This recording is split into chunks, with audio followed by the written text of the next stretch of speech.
Hey guys, how's it going? 68 Charger here. Wanted to branch over to YouTube and start doing a series of videos for you so that I can start showcasing the things that I put in my car so far.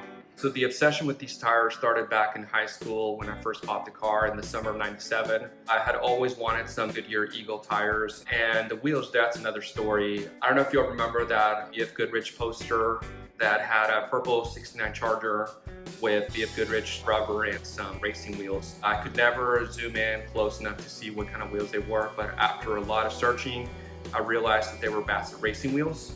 So once I came across those, I ended up getting them in black. And so the back tires are 295 50 R15s, and the wheels are 15 by 10 with 5-inch back spacing, so they actually fit right in the middle. To be able to make these wheels fit, I first had to get a grinder and grind the inner well just so that they wouldn't rub, but they were still rubbing, and I realized that actually even with shackles, my leaf springs were just too old and were sagging a lot. So I ended up going online and getting some new heavy-duty leaf springs. Whenever I put them on there, I didn't need shackles anymore, so my car sits up just right and does not rub anymore, even when I go over bumps or I'm driving kind of hard. So as you can see, there's the clearance right there, so I have about an inch clearance. I love the way it fits, the way it looks.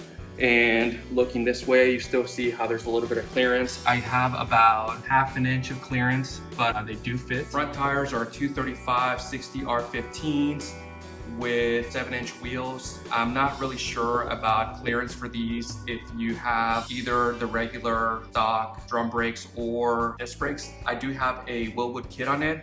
And once I installed that kit, I ended up measuring and realized that this was the tire, the biggest tire that I could fit and look uniform with the back tire. Let me know if you have any questions, and as always, don't forget that that's the subscribe button. Thanks for watching, guys.